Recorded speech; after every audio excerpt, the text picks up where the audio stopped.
All right, we're back on our way to the gym once again. Another maintenance lift. We're hitting chest, shoulders, and triceps. And to follow up from two car talks ago, we went and saw 28 Years Later. Super good. Definitely not what I was expecting, and I was pleasantly surprised.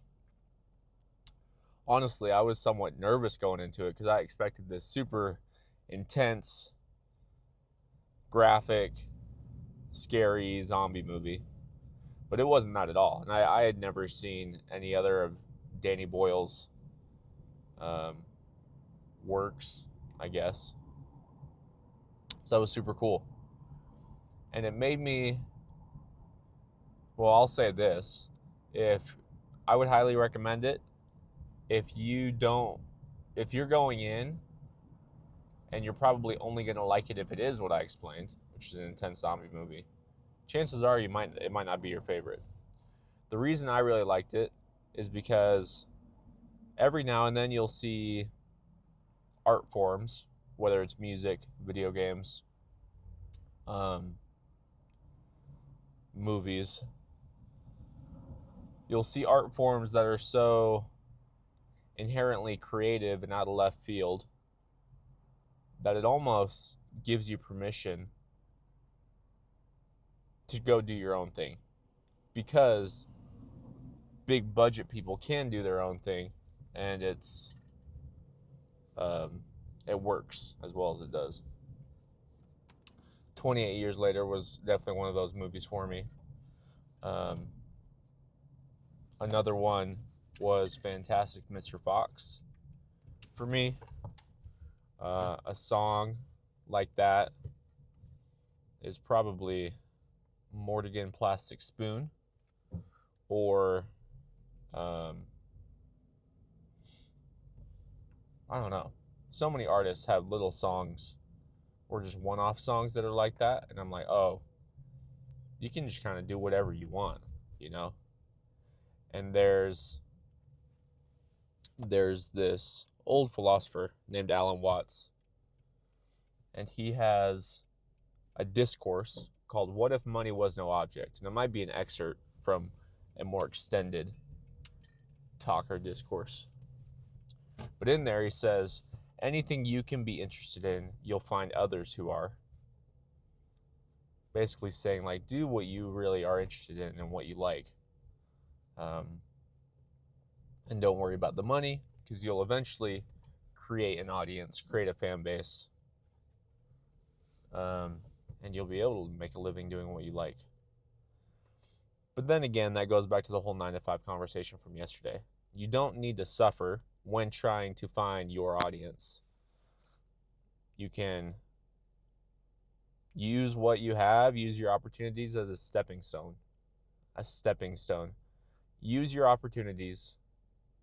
Don't neglect them. Don't negate them. Use them to your advantage. And so, but then going back to just being creative and making stuff. I feel like when I first started making things, I was so obsessed with, oh, I got to do it like this. I got to follow the formula that this person did in early mixtapes. They had like this rap song, this chill song, this love style song, this turn up song. I was like, okay, I need each of those on a project. But now it's more like, no, just make what you want to make. It's going to change over time.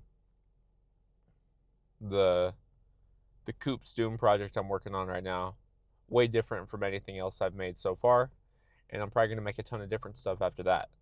So, but last night, I went over, so I did a bunch of stuff, and at the end of the night, I went to one of my friends' houses. They're getting married next week. I'm going to be the DJ at their wedding. Apparently, my friend's fiance, so my friend is a girl, my friend's fiance, this guy, he started listening to my music. He loves it. he's like super, super into it. He's like, bro, your stuff is all I listen to.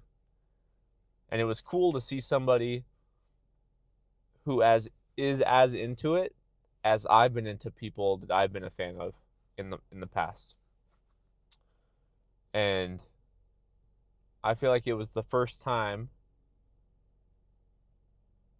I think it's the first time I've ever met somebody, aside from like people I've worked on stuff with, like my brother. It was the first time I ever met somebody that was as into it, or close to as into it as I am. And that's when I was like, okay, so what I've done can resonate with somebody. So just keep doing it. And so, yeah, I fully believe, this is a tangent, but it kind of isn't at the same time. I fully believe that our creator, that we are essentially his, I don't know, his offspring. He's created us. Because of that, I think we have some sort of spiritual genetic DNA from him. And so I think we are meant to create things. I don't think we're meant to just be consumers. I think we're meant to be creators.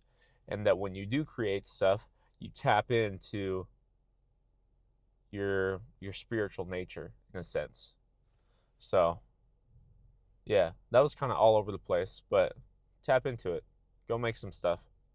And if you do, you'll feel, even if you're struggling, going and making something is going to make you feel good. It'll make you feel good about yourself.